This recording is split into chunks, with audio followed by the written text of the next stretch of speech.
Welcome to Introduction to Voiceovers. I'm Terry Daniel, voice actor and coach from Minneapolis. Rob Marley is in the grid somewhere. Cassie Gold will be helping us moderate tonight. And yeah, we have a nice presentation. Do me a favor, everybody, try to keep your microphones muted until we do our Q&A towards the end of the class. Then we may give you an opportunity to ask a question or two. We may even do a script read. In fact, more about that later on, but I'm going to paste a script in the chat. There it is right there, that long and wonky link. Go ahead and hit that link. And we're going to do a holiday script and ask for a volunteer or two. And then Rob is going to do a little bit of coaching. It's a commercial script, pretty basic, upbeat, kind of authentic performance with a little bit of energy. And we'll talk a little bit about that later. Hey, everybody, do me a favor and in the chat, let us know where you're from. We always want to know where everybody is joining in from. I'm just going to check and see if everybody got the link. So a little bit about myself. I'm Terry Daniel, 35 years in the industry of being a voice actor and coach.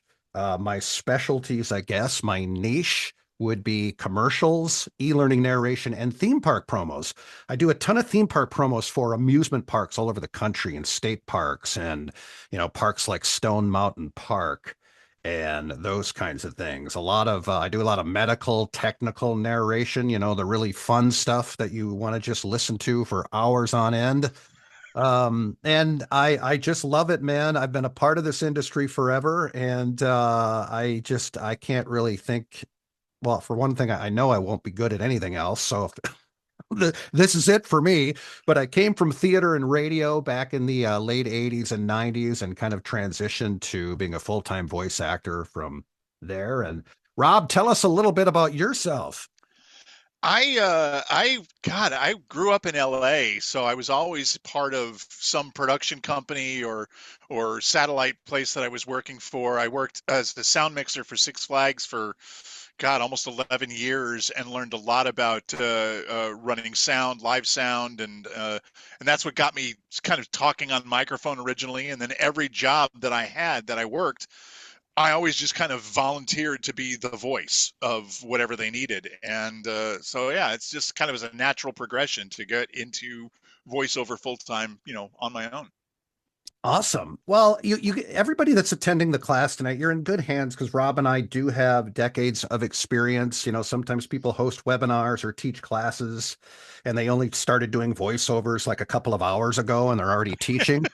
That's not us. Trust us. We've seen it all and been through it all, different trends and all kinds of different things in the voiceover business. So we're really happy to um, give you this presentation today, and then we'll do some Q&A at the end of the class, and then Rob will do hopefully a couple of script reads that Yeah, get some coaching in, get we'll some tell you when script coaching in. that time comes too. And then all right, so here we go.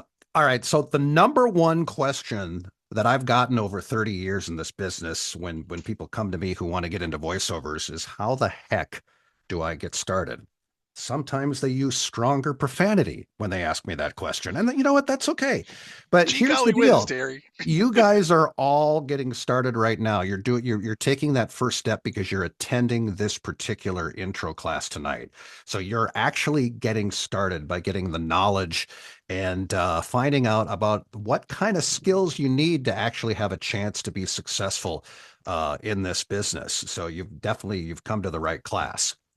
My advice, as I give to everybody in consultations, or if they find me on Facebook or Blue Sky, Twitter, whatever, I always tell people that it's really important to actually learn how to do voiceovers before anything else. Because a lot of people get what I call gear lust, where they'll go out and spend thousands of dollars on recording gear when they've never looked at a commercial script, a video game character script, an e-learning narration script, nothing. They don't know how to read any scripts. They don't know anything about the acting part of voice acting. But boy, they sure have a beautiful looking studio with a bunch of impressive recording gear. But here's the deal. If you don't learn the performance skills, similarly to those that you hear on TV today or on radio or at theme parks, or if you're a fan of audiobooks, if you don't master that skill, that $1,500 microphone that you have in your office, your studio, it's just going to become a nothing but a souvenir. So, Rob, it's one of the things where I think people get a little too excited about recording gear before learning technique and acting. It happens in everything. I'm learning guitar, and I'm already like looking at the next guitar I want to buy. Right. It's one of those things. It's like it's the physical objects of your goal that you're shooting for. I'm a voice artist, so I have to have really expensive microphone and a really expensive preamp and all this yada yada yada. But a good microphone doesn't mean anything if you don't have the skills behind the microphone to use it right. So got to get that done first. Get the skills first. Yeah, which leads to really the next bullet point here is, do I need to spend thousands of dollars on recording gear? And we definitely want to talk a little bit about recording gear, but we just don't want people to go off and go nuts and buy the most expensive equipment either and get a big whisper room or big professional studio that's going to cost like tens of thousands of dollars. You really don't need to spend a lot. I mean, you can go and get a Rode NT1 mic. I think it's about a $300 mic, and you can buy a Scarlett, either an 8i8 or a 2i2 preamp. That's what you have, Rob. Oh, there it is right there. Get that Yeah, little picture that's to the the Focusrite webcam. Solo. Yeah, I and think that's the second generation Solo. Those that will microphones. power any XLR mic. Like the Rode mics, I think are really great starter mics. And when I say starter mics, I'm not trying to um, make it sound like that's not going to work I mean, there are so many professional voice actors, successful professional voice actors that are still using their NT1. So I don't want to make it sound like you have to start with this mic and then buy a $2,000 mic 2 months later. Uh, Honestly, I would put my NT1 up against a U87 any day. I mean, I can set it up in my booth, and I put a U87. Now, maybe not a TLM 103, but a U87 and a NT1 are almost identical, and there's like a $3,000 difference in price. Yeah, I'll take the NT1 all day.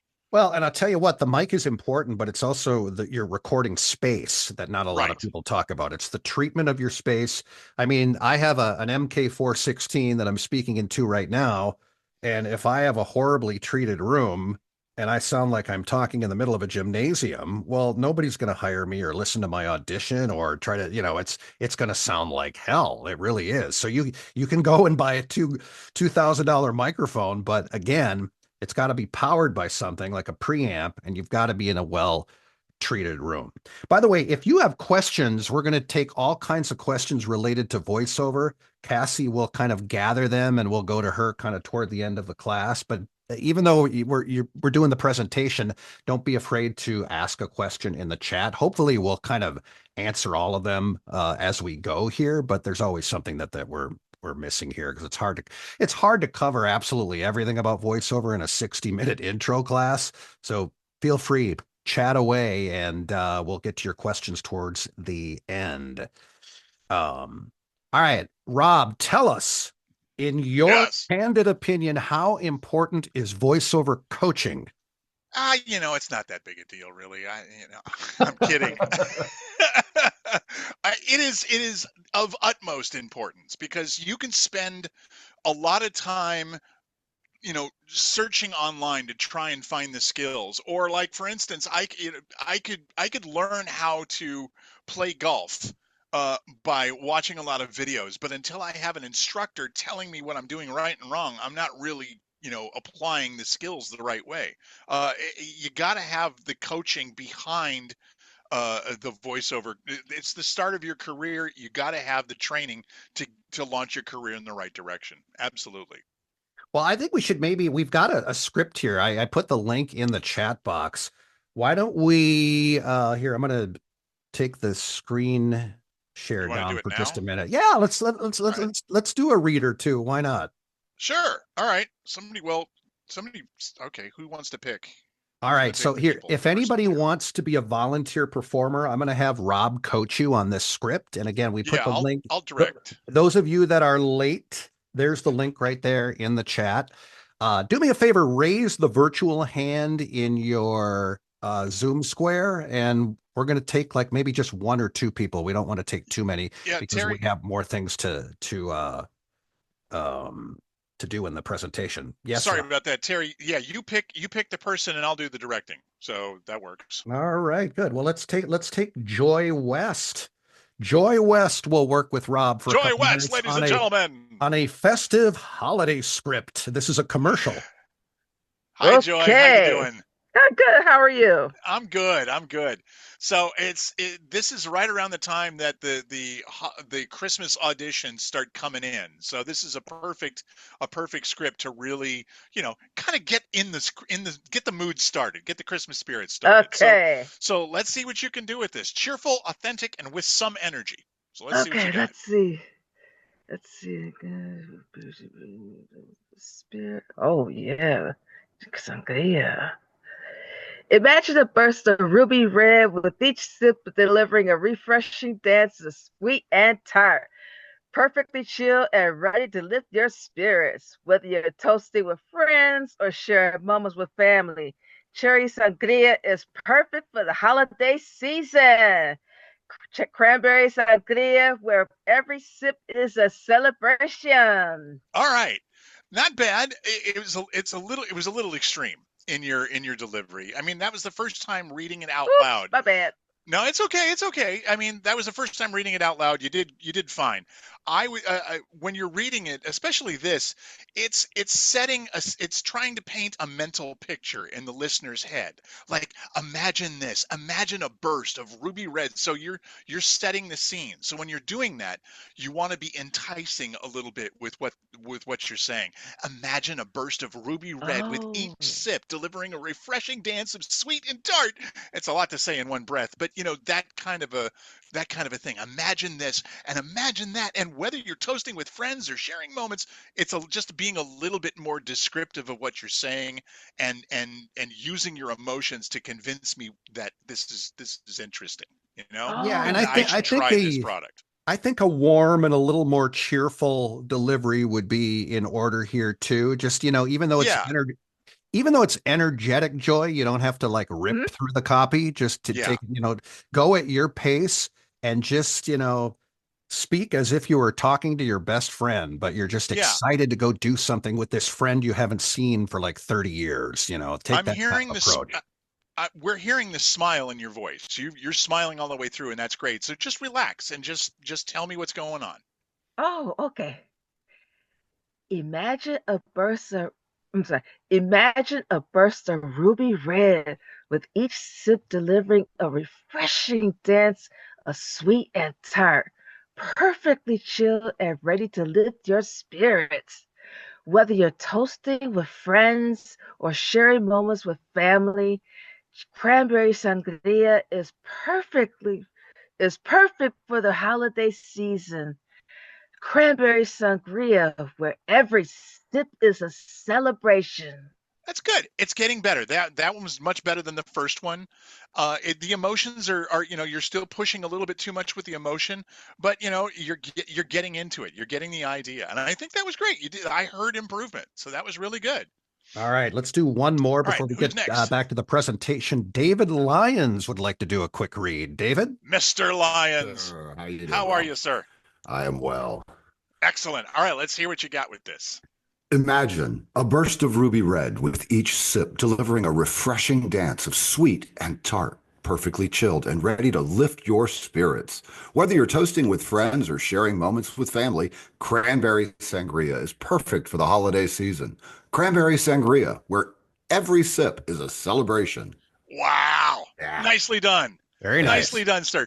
It was a little on the commercial sounding. It sounded like you're selling the product. And that's kind of the kiss of death when it comes in, to voiceover. It's all right. about being very genuine with your emotions, organic and natural with your expressing of emotions about stuff. Don't don't ever push on the stuff. You got it. I mean, your delivery is nice. Slow down a little bit in your read and just back off from the emotions just a little bit. And I think you got it. Let's try it one more time.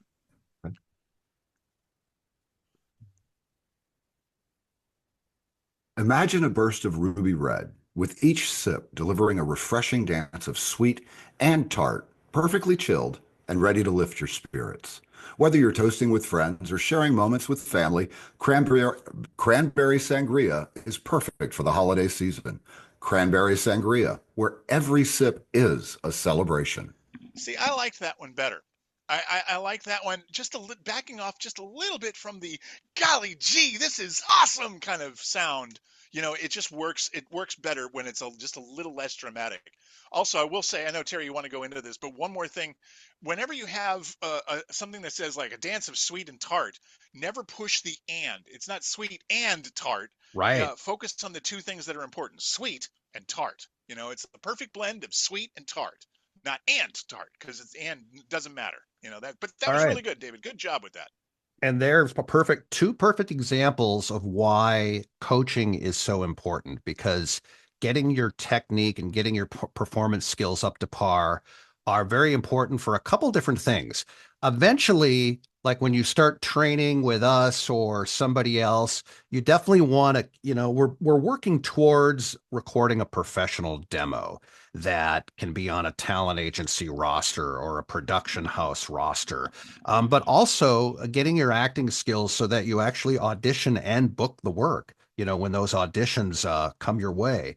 And we're going to talk about that in just a little bit here. And now, of course, one of the top 5 most popular questions: how do I book voiceover work? And It's we've a good kind of question. we kind of told you a little bit already. It kind of starts with the coaching process. It's all about learning the skills and then getting that demo professionally produced. It's going to take some cold calling. It's going to take emailing prospective clients. Rob and I have made a very good living by doing direct marketing. This is where you contact the actual voiceover buyer. There's no agent, there's no manager in the middle. Calling up production companies. Um, I've had success actually calling corporations. You wouldn't think, now, who would ever think that calling Honeywell or 3M or General Mills would be a good voiceover lead, right? Well, guess what? The big corporations that are in your city have in-house video production departments where they're always looking for talents to do e-learning narration, IVR, explainer video narration. You know, 3M is a company that's been inventing things for 50 years and they're never going to stop. What a great regular client to have, because they're going to come back and hire you all the time because there's either a new product, the rules and the regulations of the company is changing. I'm telling you, corporations are a great lead, because these directors that run these departments, these video production departments, they don't have time to sift through 3,000 talents on a pay to play audition site. They don't always have a lot of time to even go to a talent agency, because sometimes they can have 200 talents. They like keeping a small pool of talent with like 15, 20, maybe 30 talents. So definitely take notes, because everybody's always about talent agents. They're some of my best friends in the universe. I love my agents, but it's not the only way to get voiceover work. And we're going to talk about that as well. Emails and cold calls. So what I do is I never email a demo to a client. What I'll do is I use the email to book a live consultation with the client. It's very important in this day and age that everybody knows that we're all real and we're not AI generated. So it's good to send an email out and then just say, hey, would Friday at 2 p.m. work for just a short conversation? And then end the email with a question mark, because anytime you end the email with a question mark, the prospective client already feels compelled to answer the email. If you say, That little tip is thanks, gold. yeah, thanks. If you That is end it with absolute thanks, gold. if you end it with thank you for your time, have a nice day, then you kind of let the client off the hook, and then suddenly psychologically they think they don't have to get back to you, right? So yeah, ending any email with a question is gold. And again, the email should really lead to the phone call. It's very important, because getting on the phone or a Zoom call with the prospective client, even though they haven't booked you or hired you yet, you're building trust, you're building rapport. And there's no such thing as a dead lead. I just got hired from a client that I reached out to like 5 years ago that I didn't even remember reaching out to. There's no such thing as a dead lead unless the client just doesn't hire voice actors anymore, or if they just told you never to call them again. And then every now and then that happens. But generally, even if they're not hiring, people are usually very friendly and professional. I was going to say I just Rob? wanted to interject. One of the nice things about nobody uses the phone, but you can easily set up a Zoom call with a Yeah. potential client. Yep. And I think that's a great situation, because if you've got a setup, if you've got a booth, if you've got something that looks nice, now's your chance to show it off on camera to this lead, and show them, hey, you're not just a fly by night, just started person. Like, you're a professional voice artist. This is what you do, and it gives you a chance to show off your stuff just by being on camera. It's a great way to communicate. And I know everybody gets nervous when they first get on camera and stuff. And for me, I just stopped caring. I just I stopped worrying about, like, oh my God, what if they're going to think of me? And just started to try and connect with people. And that works much better than being nervous. So, Well, yeah. I mean, you're not when you go and meet with somebody in person. It's not it doesn't bother you then. So just treat a Zoom call like you're just having coffee with the client. Um, So when you've done research about the voiceover business, you may have run into like these pay-to-play audition sites, voices.com, Voice123, Badalgo. Um, a lot of talents seem to flock to these pay-to-play audition sites because they market themselves well. They're very good at manipulating talents into believing that you can't make it without them. I'm here to tell you that that's not the truth at all.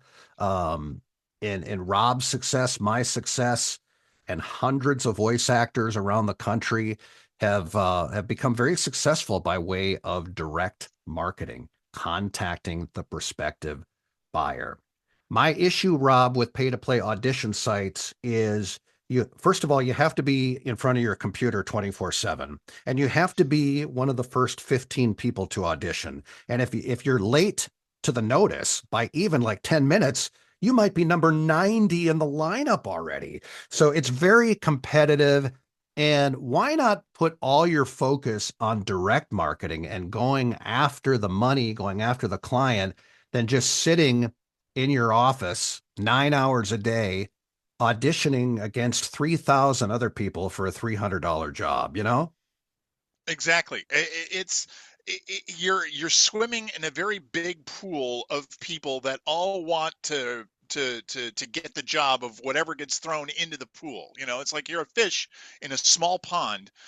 Why not get outside of that pond and contact the fisherman directly and say, hey, I'm the one you want, and you need me for this reason. And it's reaching out to the production companies directly is always going to be the best way to do it, instead of being another cow in the cattle call. Well, and I'm not like a pay to play site hater. I mean, there's a lot of people that just despise pay to play sites. I'm not one of them.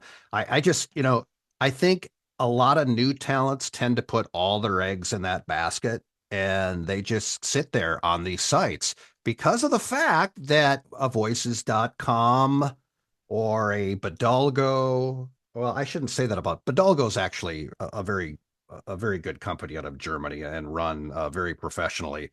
Um, but my example, like Voice123, they're just sitting there and auditioning out of these pay to play sites when they could have spent at least 3 or 4 hours out of their day, marketing directly to the buyer. So it's very easy to get addicted to it. It's like, and then it becomes a challenge. It's like, I'm not stopping until I get booked for something. Suddenly, you're a year and a half into it and you haven't booked anything. Imagine if you would have spent at least 50% of that time, marketing directly to voiceover buyers. So There was it's, a go ahead. there was a pay to play website that existed for about a minute a few years ago. I think I know And where this is going. yeah, and they showed up they showed up at VO Atlanta, and they gave a big sales pitch and wanted to get all the voice artists to sign up. And it was cool. It was like, okay, it's a brand new pay to play platform, let's get involved. And everybody got on, and within 2 or 3 months they were gone. Like, the guy just said, I'm not making enough money, and pulled the plug. And if you had What been the hell? spending all of your time doing nothing but auditioning on that one site, and the site gets pulled and you don't have, I mean, overnight there was nothing the next day. Wow. You've got nothing to count for the 3 months of work that you put in. That It's is much not. better to be reaching out to the actual clients and not being, on a pay to play and spending all your time on that. How do I seek talent agency representation? This is now really direct marketing is definitely going to be the best advice that I can give you tonight. 80% of my annual income comes by way of working with clients direct because of my own direct marketing efforts. But I do have a couple of talent agents that I get bookings from as well. So I would recommend seeking talent agency representation. And what you do once you kind of go through a training program and you have a couple of really, really good professional demos, like a commercial demo, narration demo. Those of you on the call tonight who are really good at characters, you might want to think about doing an animation or a video game character demo. Once you have those demos professionally produced, what you do is you start searching for talent agents, because talent agents, the first thing they're going to ask you, do you have a professional demo? And you don't want to get caught, saying, well, not really, but do you want to hear me do a couple of impressions? You've got, again, you got to learn the skills, and you have to do everything in proper order. What are great, Rob, for talent agencies for booking that national Budweiser or Target commercial or Toyota commercial. Those aren't impossible to book on your own, but they're a little tougher nut to crack without the help of a talent agent. And I happen to love agency bookings for a number of reasons. One, I get to be the actor. I don't have to do any of the editing. I didn't have to negotiate the rate.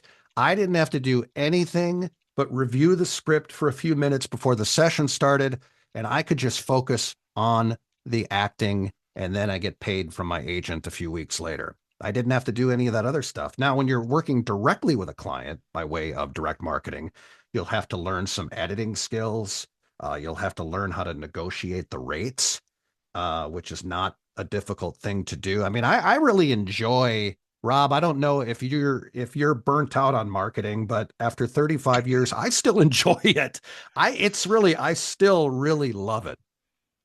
Yeah, it's a grind. Yeah, it is. It's a necessary evil in the job. I mean, it is what it is. I'm not a big fan of it, but I've got my operations streamlined enough that I don't have to focus too much of my time, thinking about what I'm going to do and all that stuff. I have leads that I'm going after, and it's just I mean, if you want to get work, that's what you got to do. That's the best way. Well, and here's the beauty of being a voice actor in this business. This is not a profession where you need 100 clients to make a good living. If you have like 7 or 8, maybe a dozen clients who are coming back to you on a regular basis, that's that's all you need, really. That's all I have. And then I have a few that kind of, they kind of come and go, and then they say they're coming back and then they don't. And then a couple of clients will come back 5 years later and I don't even remember them. But if you have that kind of that core 6 to 12 clients that are using you regularly, you can make a really, really good living. It's really nice. It's really nice to have work come in to your inbox. Like you wake up, you look at your email, and oh look, I get paid. Oh look, there's another job. It's nice when the work comes to you. And I'm on a retainer with a PBS station here in Austin, and I invoice them every month whether they use me or not, and it's great. It's because they're it's PBS, so they're very honest about paying, and it's nice. And really, like you said, you just need a handful of clients that come back to you every month to have to be able to pay the bills and make a decent living. The retainer contracts are great because, well, like Rob said, I have one through my theme park clients, and they'll be sometimes there'll be 2 or 3 months where you don't even hear from them, and they still have to pay you because you're on a retainer contract. That's the beauty of it. Now, granted, when it's busy and you're recording a bunch of different promos, I mean, it generally, a month or 2 later, you kind of make up for it. In fact, some months you might think you deserve more money because you're working so much for them. But then you have these 3 months where there's just nothing, crickets, but you still get paid for it. It's a beautiful thing. So this question we get a lot. Is the voiceover business too competitive? I'm going to answer this a few different ways. Every creative business is competitive. Photography, on-camera acting, radio, if you will, theater, art, anything, being a painter, everything's competitive, right? Here's why the voiceover business isn't as competitive as some people might say, because you're going to hear that word a lot when it comes to our industry. A lot of people that get into voiceovers are hoping for miracles overnight. Maybe they just lost a job and they're looking for a quick fix, quick money. Oh, maybe if I learn voiceovers, I can make some quick cash, which is A, the wrong attitude. B, it never happens because it is a grind and it's going to take some time. But here's the deal. What happens is when those people discover that they can't make thousands of dollars doing voiceovers after like 3 to 4 weeks, they jump off of a cliff and they're not coming back. They find something else to do on the internet or some other job. So really, there goes 50% of your competition. They just quit after 3 weeks. If you've got the passion and you're willing to work at this for as long as it takes, it really isn't as competitive. I mean, people love to blog about this all the time, saying, "Oh, voiceover, it's so competitive." I don't know. I mean, you're going to hear from a lot of naysayers out there, and people who are kind of negative about that, saying, everybody and their cousins doing voiceover. But again, a lot of people that try they'll bail. Honestly, after about a month. So therefore, it really isn't as competitive as one might think. Do I need a talent agent to make a living doing voiceovers? We kind of covered this already, but the answer is no. You could spend your whole career getting turned down by every talent agent in the country. And I know that's going to feel like you've just, you got your ass kicked in a football game like 63-0, right? So you're going to feel like running into the corner like Eeyore and sobbing and feeling sorry for yourself because you feel rejected. Don't do it. There's a lot of people making a lot of money at voiceovers by doing direct marketing, and they don't even have a talent agent. There's a lot of people, a lot of successful people that don't have talent agents. Now, talent agents, they don't always like it when I tell people this, but I like to tell people the truth, and I like to teach people things that have worked throughout the course of my career. That's why I said before, 80% of my annual income is by way of working directly with clients with no agent at all. So again, the answer is no, you really don't need a talent agent to make a living doing this. Let's talk about AI, the voiceover industry curse word. Here's my thoughts on AI.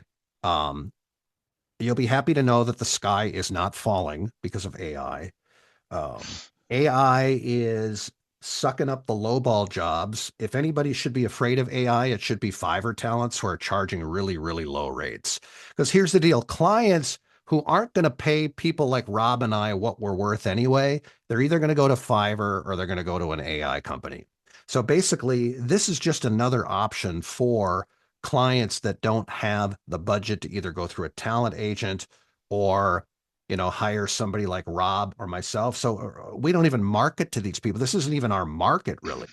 Now, is there a chance you might lose an e-learning client or two to an AI company? Perhaps, and maybe it's temporary. I lost 2 last year, and that's it. My entire career to an AI company. Both of them came back after 4 months because they thought the AI company sucked. One of the things that everybody's worried about AI and AI taking over all the stuff, but the easiest thing to talk about is like take this cranberry sangria spot. If I spit that into an AI algorithm and have it tell me, give me a generic voice out, it'll sound nice. But if I came back as a client and said, make it more heartfelt, I want to feel it's more sincere. There's no way that AI can do that. I keep it simple. No. AI can't act. Nope. Humans can. And when you care about your product, you need to connect on a human level with another human being. It's going to take a human being to be able to do that, not a computer. Every business changes, every industry changes, from decade to decade. And I think a lot of clients are kind of sampling the waters of an AI service, and then they're just going back to the talents. Now, on another, here's more good news about it. I've actually gotten over a dozen brand new clients over the last year clients I would not have today had they not tried an AI service first and were dissatisfied.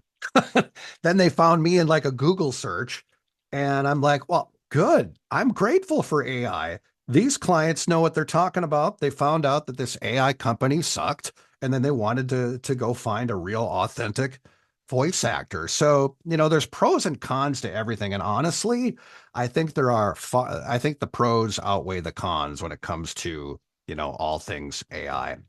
Rob, why don't you answer this next one? Can I produce my own voiceover demo? You could. I could probably build my own car. It doesn't mean it's going to be roadworthy. We've all done it. And almost everybody that gets started in voiceover thinks, "Oh, I'll just put together my own demo." I mean, I was in audio production. I was an audio engineer. I knew how to produce audio, and I produced my own demo, and it was terrible. I listen to it now, and I just cringe. Oh, yeah.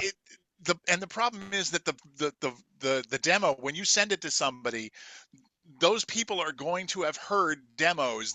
All they do is listen to demos. So they're going to be able to tell within seconds that your demo is homemade, that you don't have the skill, and they don't want to work with somebody who's brand new and has no skill. So yeah, a homemade demo kills your chances later on. It's always better to get the training first, then get the demo done. My first demo was terrible because I came from radio and I thought I knew everything. And of course, I tried to do my own demo. Every single read, Rob, on the demo sounded like an urgent weather bulletin. In fact, I would play it for people and they would get under their desk because they would think there was a tornado warning. Everything. That's, the radio voice is a common thing. Alarming weather report voice, This is a tornado warning for Anoka Hennepin, District 11. Please seek shelter. That's not how you read an authentic coffee commercial. But I didn't know because I was too stupid and ignorant to, my ego kind of got in my way. And I'm like, I don't need any coaching. I got a great voice. So yeah, that didn't work out too well. How long should a voiceover demo be and what do they sound like? I'm going to actually play you a sample in just a minute here. Commercial demos, according to talent agents, will be around the 1 minute mark with about 5 or 6 clips, showcasing not only your skills, but also your range. Talent agents love having voice actors on their roster that have range. Can you do that festive holiday piece that we just did, 20 minutes ago? Can you do something loud and exciting? Can you do something kind of dry and sarcastic? Can you do something kind of breathy and sensual? When every clip on the demo sounds a little bit different like that, variety is key, and talent agents love it because the more variety you have on a demo showcasing that kind of range, the more you can book and the more money your talent agent is going to make too. So of course they're going to accept you because you're not just a one-note talent. You can do more than just one kind of read. And again, that goes back to our opinions on coaching and why coaching is so important, to stretch your voice and stretch those skills. So I would like to play, I want to do a UVT demo sampler.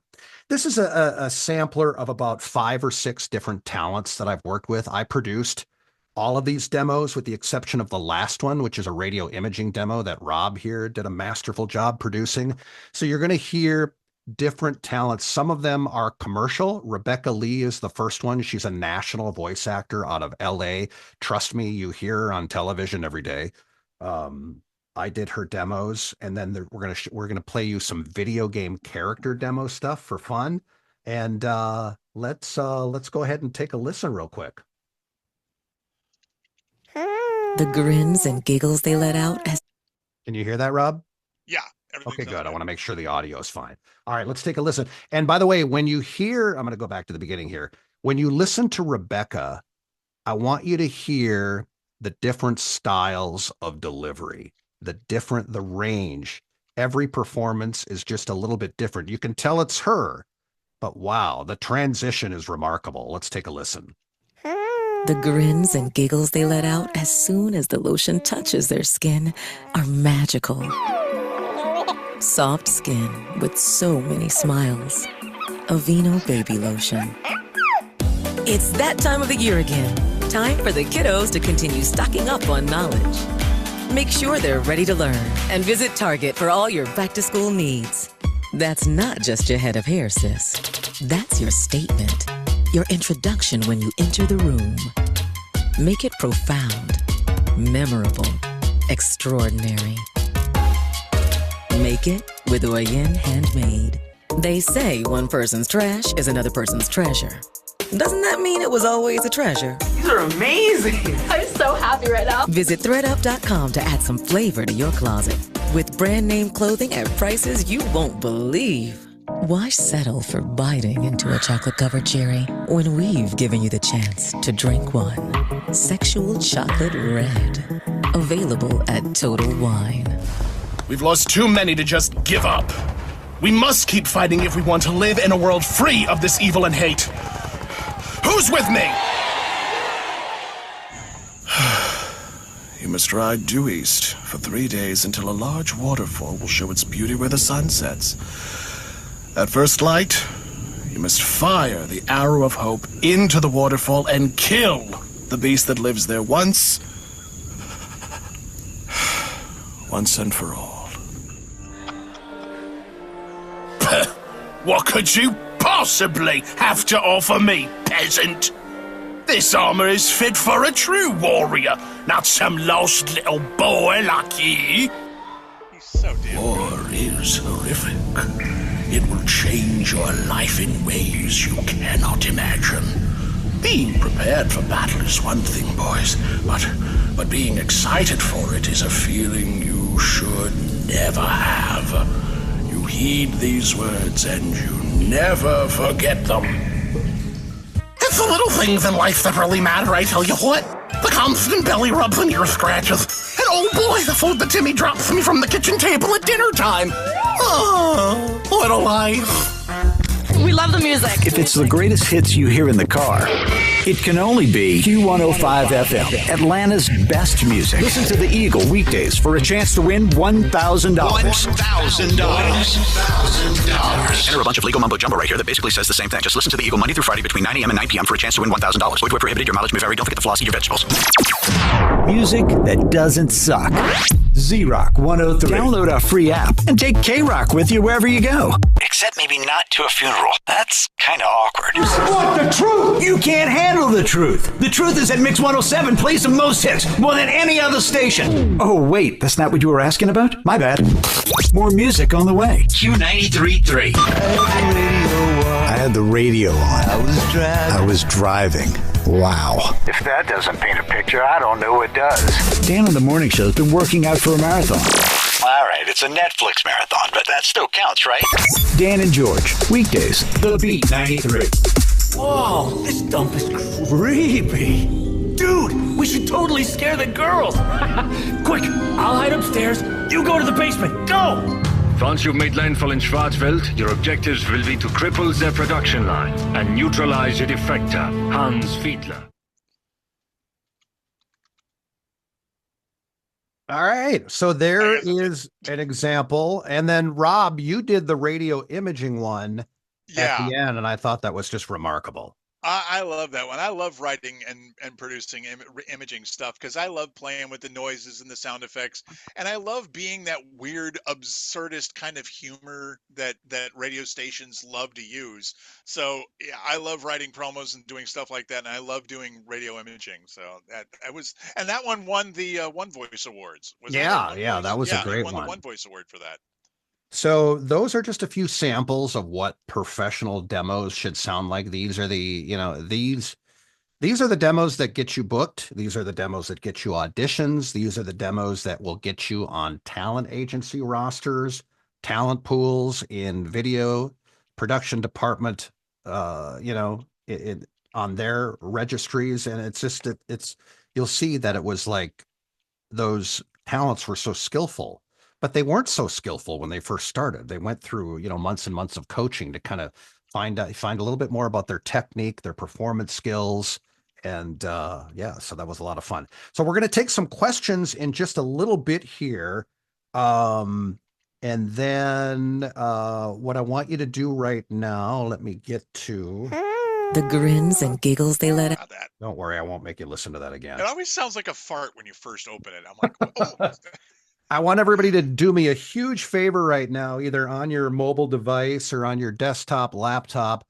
Go to uvtvirtual.com right now, please. uvtvirtual.com. I want to talk a little bit about what we have going on with a brand new program that UVT has put together for talents that are kind of on a budget. One second here. I want to get it up on my own computer here, and then I'm going to do a screenshot of it.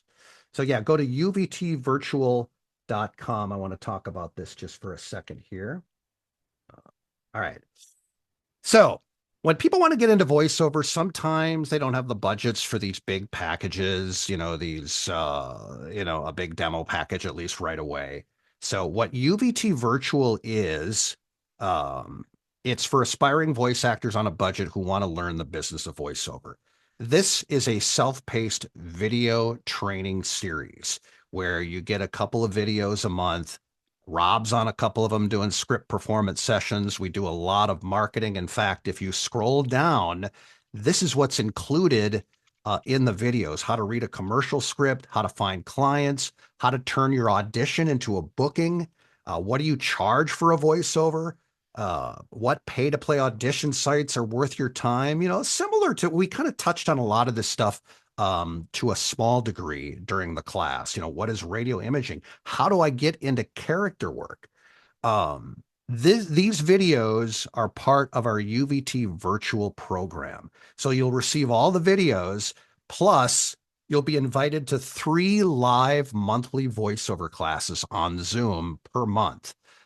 It's all a part of this program. And if you scroll down, if you're at uvtvirtual.com, you'll see some student testimonials and some FAQ.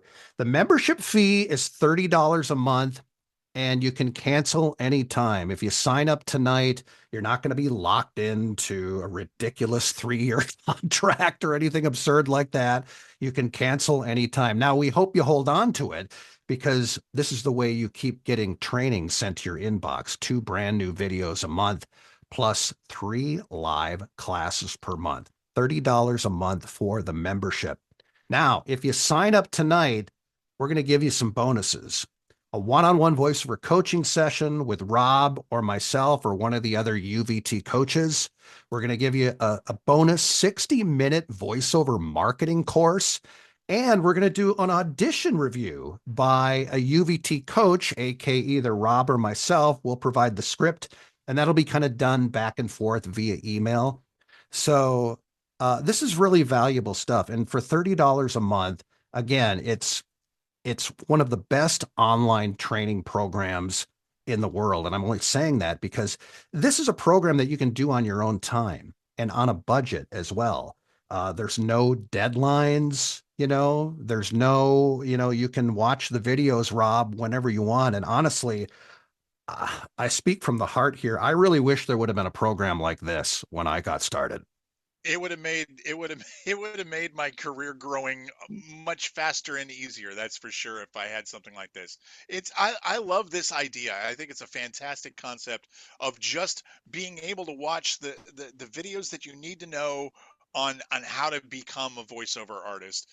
The only thing it doesn't offer you is the one-on-one coaching. So, I mean, being able to do some one-on-one coaching by signing up tonight, that's great. You at least get an idea of what the interaction is going to be like. I mean, we all saw what we did with the cranberry sangria spot, but it'll be, that's the one thing that you don't get from the virtual stuff, but you get so much of the information that we normally do in the one-on-one sessions. It's definitely worth it for the money. Yeah, so sign up. You just hit the join now button right there at the bottom of the website at uvtvirtual.com. And again, if you sign up tonight, you get the one-on-one voiceover coaching session with Rob or myself or one of the other UVT coaches and all those bonuses. But you have to sign up tonight to get the bonuses. So give it a shot. It's a hell of a training program. You can see some testimonials there. I won't spend too much more time on it. But we've worked really, really hard at putting this together because, again, we wanted to build something that was affordable for passionate talents that just kind of want to dip their toes in the water to see what voiceovers really is all about without breaking the bank. That's why it's a, it's a video training series. But again, I want to emphasize the 3 live monthly voiceover classes on Zoom, Rob. That's a huge value to this. Oh, absolutely. Absolutely. I mean, there's just so much there's so much that I love about this. If I was starting, like if I didn't have any experience and I was just starting getting into voiceover and I said, this is something I want to do, I would without question jump into this program. I mean, God, that sounds like such an infomercial thing, but it's true. That's exactly what I would do. It is.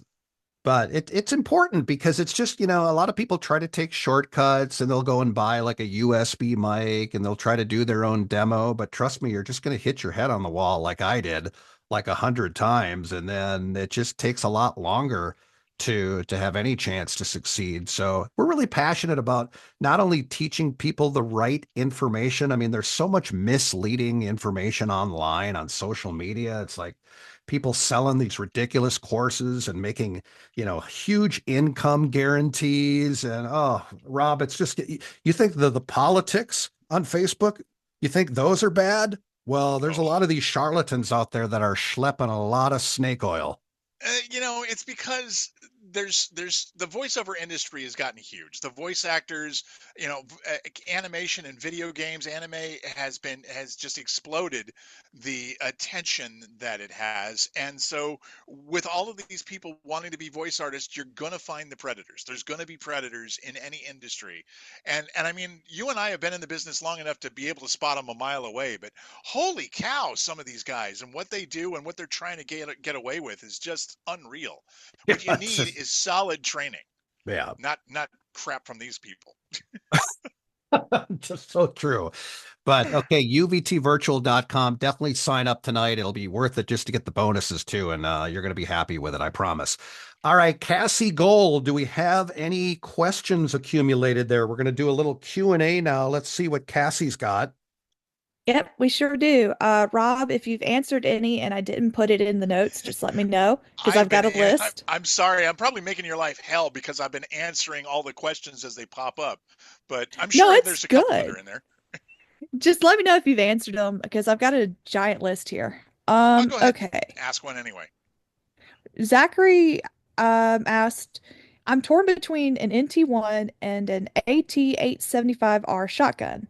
I have an AT2020 now. My room is treated, but not symmetrical. Echoes are minimal, but I have other sources of sound in here. Hopefully and also the other question was, hopefully my $200 Mayano wasn't overpriced garbage. Do you have any advice for that?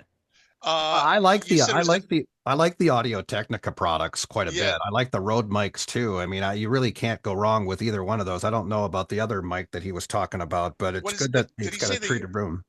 What is it? An AT875R? Is that what he said?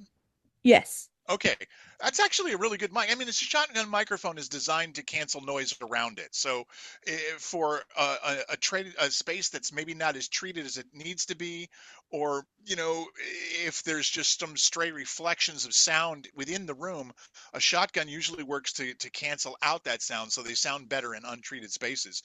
My personal opinion is go with the shotgun, but try them out. See what your voice sounds like on those microphones, because I've heard some people that sound terrible on shotgun mics, and you don't want to spend the money or drop $170 on a microphone to find out I sound like crap. So yeah, do some testing. Go to a Guitar Center and try some mics out. Maybe get them on Amazon and make sure you return them if you don't like them. But that's the way. Find the one that works for your voice. Yeah, there's some not all of them have this, but some guitar centers around the country have vocal booths where you can actually take one of the mics into the vocal booth and try it out before you buy it. But even New York has that. Yeah, New York's got that. Sweetwater.com has a really good return policy. If you don't like the mic, you can just return it. They're very they're very friendly over there. They might call you 300 times a day, but their customer service is almost too good. But yeah, what's the next question, Cassie? Okay, let me go down to one because I think Rob answered some of these. All right, Matt Leonard. The first and only time I auditioned for a VO gig, I was turned down and was told because I possess the qualities of a radio host. I am one. Why is that bad? How do I break from that? Well, because especially a lot of advertising agencies, the trend in the voiceover business really for the last 2 decades is authenticity. They want somebody to sound like a guy next door, gal next door, the conversational voice. And I can't remember who asked the question, Cassie, but I had the same problem when I came from radio. Everything, like I said, I wasn't joking when I said every commercial I read sounded like I was giving an urgent weather bulletin. And I had to take like a year of coaching just to get away from that announcery voice. Because if you listen to national TV commercials or national radio commercials, it sounds like the man or the woman is just talking. There's a lot of authenticity to the performance. And if you sound like this when you're trying to read a smooth, warm, conversational coffee commercial, and here I'm kind of punchy, and it just sounds almost like a 60s radio announcer. So who was the person that asked that again, Cassie? Matt Leonard. Matt. Yeah, Matt. So yeah, that's why you're going to get that every time. And again, that's why coaching. Yeah, that was me, by the way. Yeah, Matt, that's why coaching is vital, because I had to work with 2 different coaches in Minneapolis for almost a year to get rid of my now it doesn't mean that you're never going to be asked to perform something in kind of an announcery fashion. I mean, my God, Rob does radio imaging, I do theme park promos, and you're not going to do a big theme park promo at an amusement park and sound like you're reading a coffee commercial. So those rules are kind of out the door there. But there's just, as far as the commercial industry, especially in TV and radio, a lot of advertisers are going to want a lot of authenticity in the voice for sure. Yeah, I guess it would be much harder to break from, to be able to do that, I mean, how long did it take you to finally get away from that radio sounding delivery all the time? Sometimes I feel like I'm still working on it. I've heard a lot of people say that. I finally got my first agent after kind of, it was about 8 months of coaching just to get rid of that real radio announcery voice. And I got turned down. I did my demo myself. So you're still very conscious of it when you're doing. Yeah. And there is times where it's just like, wait a minute, where I'll go back to some bad habits. I'll listen, I'll record something and then I'll listen back when I'm, because I mean, I've been in this for 35 years. It doesn't mean I'm not going to have a shitty day, right? Where I hear back and all my stuff sucks. And then that's why I just kind of take a break. And if it's not an urgent project, I'll come back the next day and just try again. Because there are times where I'll listen back and go, man, still, and after all these years, I can still hear a little bit of radio in that delivery. I think about our friend Corvo, Dave Lavoisier, and Dave. he's an anchor on the news in Vegas, and he works very hard to get out of that standard TV news kind of voice, because it all kind of sounds a little like this, and so he has to physically push himself out of that way of speaking, because that's just the way it is. But yeah, it's a daily struggle. The struggle is real. It's interesting, Matt, because I've worked with so many different radio personalities and TV personalities just in my own market that kind of wanted to kind of branch out and get into voiceovers, but they're, you can't read some of these commercial scripts like you're reading the news, that's for sure. And it definitely is a skill that takes a little bit of time to to make that transition, because it's really, because radio and voice acting, as we all know, it's 2 different entities, it's 2 different styles of performance. Cassie, what's next on the question lineup? I'm actually going to skip ahead a little bit because we haven't seen this one before, or at least in a while. If I butcher your name, I'm sorry. Gustavo, question. I'm a native Spanish speaker, fully bilingual, but obviously with an accent. Is there any market with people speaking with an accent, or should I definitely need to smooth it and sound like an American? And do you know any specs of the VO market in Spanish? Well, for one thing, if you're bilingual, I mean, think about it. You've got multiple markets, unlike myself or Rob, where we don't speak another language and we don't do accents. So I barely speak English. Yeah.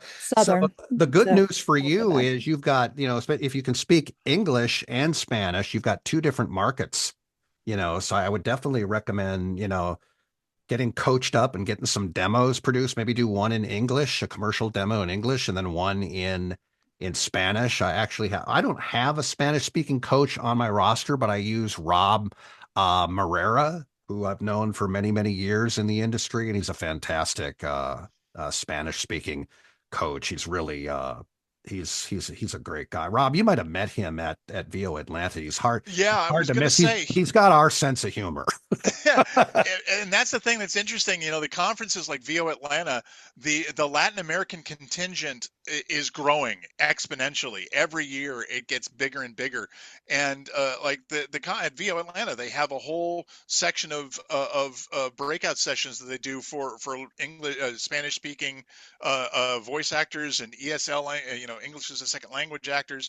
So it's definitely not a niche anymore. If you're bilingual, man, that just it makes you that much more marketable. Yes, good question. Yes, Gustavo, go ahead. The thing is that somebody told me if you don't reduce your accent and trying to smoother, no way you will get a job.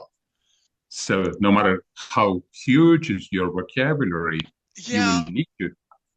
So, that is a consideration, is that by being having English as a second language, accent removal or accent reduction is an important part, because it's like Americans will accept a Spanish sounding voice as long as it's mostly American sounding. But if you're if you're working for like Univision or one of those major networks, being able to speak Spanish and English at the same time, even if it's not good English but better Spanish, that makes it worth your weight in gold, really. All right, we're gonna run over just by a few minutes if you guys don't mind. We got time to just take a few more questions. Cassie, is there more in there? Oh, there's plenty, and I plan to send you an email. That way everybody can get followed up possibly. Okay, yeah, perfect. Let's see here. Brianna Alston. How about if you want to work with banks or franchise? Do you need an agent for that? Repeat again. How about if you want to work with banks or franchises? Do you need an agent for that? I had answered that one before, but okay, darn. No, that's fine. I'll make I'll answer it again. Go for it. If you're working on if you're going to an individual bank, if I'm going to the bank down the street, maybe I'm pitching the idea that I could do their answering machine, their phone voicemail. God, I lost words there. Their voicemail for the branch, and maybe they do on hold promos while they're waiting and stuff. That's you definitely don't need an agent for something like that. I would rather go into them, talk to the district manager or the manager of the branch and say, hey, here's how I can help you. Let's make you sound better. If you wanted to go for like Bank of America or Wells Fargo, the corporation, that's going to go through an agency, and they're going to go through big advertising, agencies to do all that stuff. But at the smaller level, at the individual branch level, absolutely game on. Okay. Cassie, next. I don't know if you've answered this one, but we're gonna try. Gustavo and someone else kind of asked similar questions. Dennis, when you're cold calling a big company, who do you ask for, and how do you get to the decision taker in a big corporation? Oh, that's a great question. And sometimes it doesn't happen on the first try. It can take a couple different calls, but basically at least get to the right department by asking. Like, for example, that's how I got my work at General Mills. I asked to speak to somebody in video production. Just, sometimes they're called the video production director. Sometimes they're called the creative director. Sometimes they're even called the audio visual director. So those are some key words when you're hitting the front desk when you call. Just, hey, who puts together your e-learning videos for the company, or who does the video production for your company? Can you transfer me to that department? And 9 out of 10 times they will transfer you to the right department. It doesn't mean you're going to get the right person right away, but I mean, generally, if you get sent to the video production department, you're going to speak with whoever the media director is for that particular company. And again, it's a great lead resource. I don't even see this in voiceover books or other webinars that are out there. Nobody seems to ever want to talk about corporations because it's just either they just don't know about it or I don't know. But again, 90% of large corporations in this country have in-house recording studios where they develop and create a lot of e-learning modules for the company, a lot of explainer video, and they're using voice actors all the time, and it's a good way to go. All right, we're got time for just one or two more questions. And again, I want to encourage you to go to uvtvirtual.com and sign up for that membership to get all the training videos, the 3 live Zoom classes a month, and you get the bonuses like a free one-on-one coaching session with either me or Rob or one of the UVT coaches and everything that comes with it. So uvtvirtual.com. Cassie, do we have another question or two? Yes, David Lyons, has the VO talent pool become oversaturated with all the P2P sites?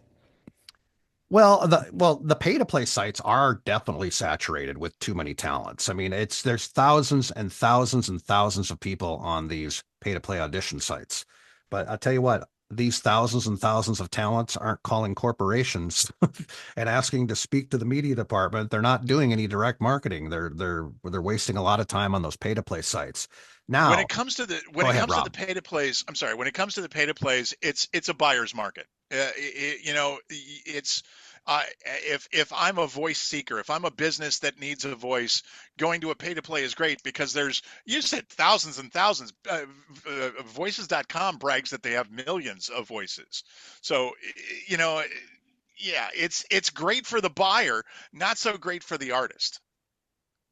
Yeah, you're going to find far more success marketing to talent agents, production companies. You can Google. And those of you that feel like maybe narration is your niche, e-learning is red hot right now. It really hit its peak during the pandemic when everybody was training at home, taking a lot of online classes at home. It required a lot of e-learning narrators.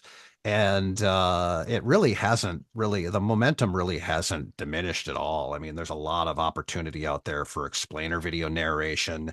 The difference is they're both kind of on the same planet. Explainer videos are like, if you remember way back in the day, I'm showing my age now.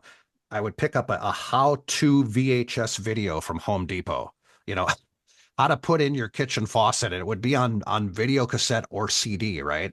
So now everything's online and we call it explainer videos. It's basically how to do something.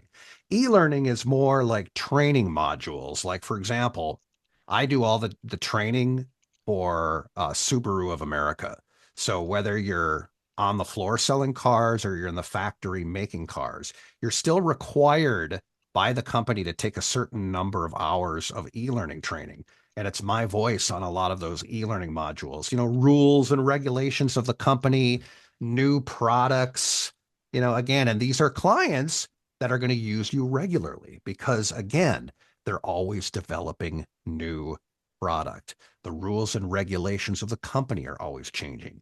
So that might be something to consider as well. All right, we got time for one more because we're way late now, and I really appreciate everybody hanging out until the bitter end here. So Cassie, why don't we do one more question and then we'll say goodnight. All right, Joy West, what should go in the subject line so the email doesn't get tossed in the spam folder? Oh, yeah, that's a good when trying to cold call. So if you're doing an email, yeah, just don't say, what everybody else says, looking for representation or looking for a voiceover job. Just come up with something kind of, short, professional, but kind of quirky sometimes, Rob, just to get the attention. Sometimes the quirky thing works. It helps when you do your research, when you're looking at the company to see if this is a company you want to work for. Look at how they pitch their stuff. What's their branding look like? Are they trying to be kind of smart ass and irreverent? Then yeah, you might be able to get away with something like that. But for a subject line, usually for me, I'm appealing to a producer that's been working all day and hey, maybe he needs a voice. So I'm always saying something like voiceover for your next project or VO roster ? And that seems to work. And then asking the question, if hey, I love what you guys do. I would love to be on the team. Who do I talk to get on the team? Do you keep a roster? How do I get on the team? That's, and it's something that's simple like that. That's what I use. All right, do me a favor, everybody. On a scale from 1 to 10 in the chat area, 1 being this class was awful, 10 magnificent, we'd like you to rate the class because your feedback is important. We take it to heart because we always want to do the best job that we know how to do based on our 35 years of experience. But if you thought the class sucked, I mean, we're going to call you out. Why do you like let them do Blacklisted. that? Like, how many people are we going to blacklist, Rob? Just kidding. Oh, we got an 11. Bless you, bless you, bless you. All right. Hey, everybody. I really appreciate you taking time out of a Wednesday evening to join us. I hope the class was very helpful. I mean, it sounds like many of you have already signed up for UVT Virtual at uvtvirtual.com, and we'll definitely see you in the members area, and we'll see you in the coaching session that you get with that as part of the bonus. And then, of course, the live Zoom classes, which Cassie Gold has been part of a lot of those. Cassie, before we say goodnight, what is your favorite thing about those classes, real quick? For me, it was confidence building. I was terrified to speak in front of the entire crowd, and everybody in that class was so supportive. Even when I did stumble, they were like, "Hey, that's okay. You do it again." And the coaching was not just, "Oh, you're doing great." They gave constructive feedback, and that's valuable when you can't find that much right now. Awesome. Well, thank you, Cassie. Hey, give yourselves a thunderous roar of applause. Thank you to our volunteer performers, and we'll see you all in the members area. And then my email is Terry, Terry, at uvtcoaching.com. If you have a question, I know Cassie's going to email me as well for some of the stuff that we couldn't get to tonight, but I appreciate it. Happy holidays, everybody. And we will talk to you very, very soon. Thank you, Rob. Thank you, Cassie.